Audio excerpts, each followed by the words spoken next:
We're in conversation with Tom Nash, and we've heard about what happened to him and the ordeal that he went through. Where does the story take us now? Well, of course, he told us that his recovery was very difficult, as you would imagine. Of course, he's just lost all of his limbs. He's still very young. He's 19 years old. He was in hospital for a total of 18 months before he was finally able to get out. And he said there were a lot of ebbs and flows during that time. When he was in physical pain, he said there were really times he just wanted it to be over, really, by any means. But once he started to recover and he was ready to get out of the hospital, he just wanted to get back to doing the things he loved. And that predominantly was music.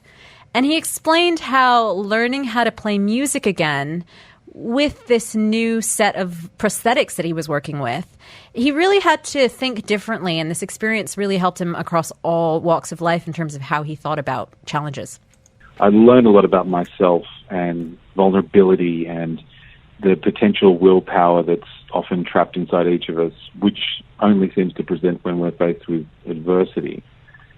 And, I mean, being a 19-year-old man, you feel pretty invulnerable, I should say, but you soon learn that nobody really is, and there's a humility in that. And then relearning everything that you ever had teaches you patience, and the patience allows you to draw more from certain challenges. So I think that my approach to overcoming almost everything had changed after I got out of rehabilitation, because I was able to look at things more logically, break them down into smaller problems, and have patience with them. So when I decided I was going to learn how to play the guitar again, well, it wasn't a case as much of learning how to play the guitar as it was just dealing with the physicality of it, because I already knew how the thing operated and I knew the music theory. And so I almost just broke the mathematics of a guitar down and worked out exactly how I could play one chord by holding one complete fret down. And then I worked out a way to open tune it and then use a slide. And then I just went and spoke to an engineer and I said, can you make this fit in my hook? And he said, yeah, okay, leave a hook with me and we'll see how it goes. And I designed a little pick holder, and then a few weeks after that, the engineer came back to me and he had the bits, and before I knew it, I just put the guitar on my lap and started playing. It was almost instantaneous. But it was, it's one of those, I guess, turning points in your life where you realize that things are possible, certain things are possible if you can think of them from a different angle, and if they're broken down into smaller parts and you don't react instinctively with fear or trepidation or anything like that. So Tom has two hook prosthetics, and we'll talk in a moment about why he chose hooks as opposed to sort of more mechanical arm-looking prosthetics. Right. But he's got two hook prosthetics, and he has managed to learn how to play the guitar. I'm looking at you right now, Robbie. Yeah, look, I can't even imagine. Learning how to play the guitar is difficult. You've been talking about this for like 2 or 3 months now. But it's intricate, and I can't wrap my head around someone with two prosthetic arms being able to do that, because it would be extremely difficult just with one. But to overcome it, to conquer it with two, and to do it to all intents and purposes so naturally as well, that's incredible. He didn't stop just there. So he learns how to play the guitar again with two hook prosthetics. But then later on in his life, he becomes a DJ. And it's not exactly how you would imagine. Because if you thought, okay, I'm going to become a DJ, you think, I'm going to practice, I'm going to learn, I'm going to get a home kit, I'm going to create some sets. No, he said the very first time he even attempted it, and again, two hook prosthetics here, was in front of a crowd of around 600 people. Yeah, well, the DJ career came slightly later in my life, and it was when my best friend Chris and I decided to start a nightclub and kind of wear too many hats along the way. And I do mean that both figuratively and literally.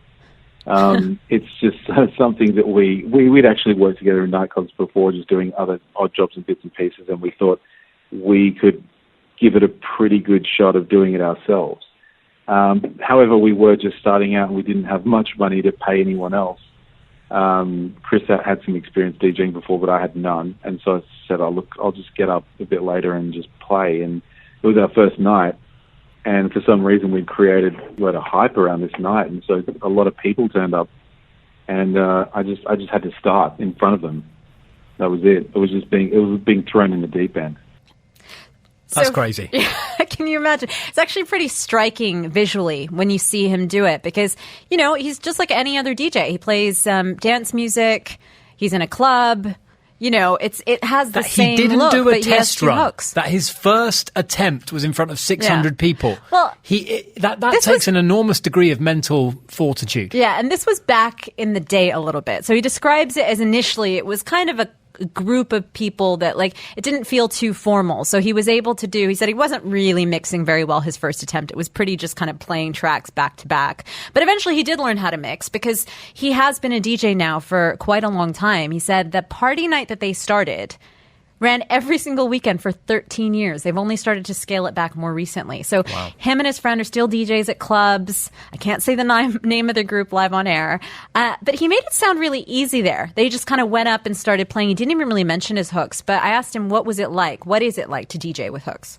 DJing with hooks might not sound that easy, but most people think DJing is hard, and they're wrong.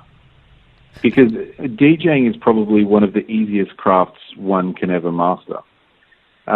This is not to say that some of the best DJs in the world can do things that no one else can do. I'm not one of those people. But, to simply be able to get up, play records, beat match them and mix them together, in terms of craft, it really doesn't take that much in the physicality or the skill. The real skill in DJing is being able to create ebbs and flows during a set and select the right songs for the mood. And that's something that even people with hands struggle with. Okay, so they've just been pulling the wool over our eyes for all these years. Us lauding DJs like...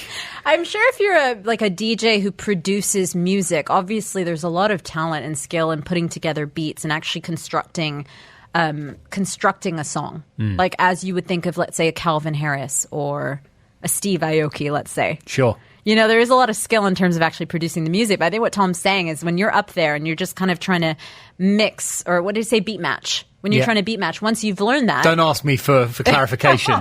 I'll nod at you, but... Once you learn how to beat match and you're up there, he said it's actually less difficult than people would assume. But I think Tom is one of those people who seems to make things sound relatively easy, but I think he just has the perseverance to make things happen. He takes it in his stride. Yeah. And the fact that he's doing it, again, not just with 2 prosthetic arms, but with 4. Yeah.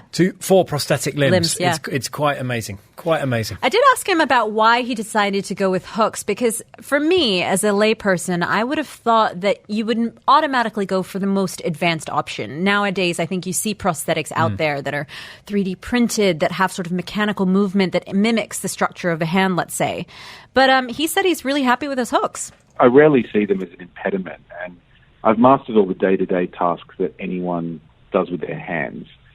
So they just need to work, and they do. I'm able to make myself the requisite 16 cups of coffee a day and type fast enough to write for work and bang out great dad jokes on Twitter. And you'd be amazed how easy it is to cook dinner without needing to use tongs. But in reality, the reason that I started using hooks instead of the electric hands was simply because they were lightweight and they didn't require batteries. And they didn't break down as much. So we got a little sample here of something he's remixed. It's called the DJ Hooky remix. Okay, let's take a listen.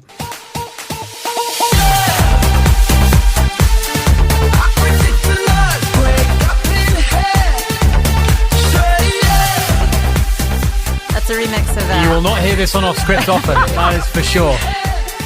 You're allowed. I'm liking it. Yeah. And this is his remix. That's his remix of a Labyrinth and Tiny Tempa song called Earthquake. So it was out on the radio for a point in time, but obviously that's a totally different remix of it. And that is, you're allowed exactly 20 seconds of that kind of music on Off Script.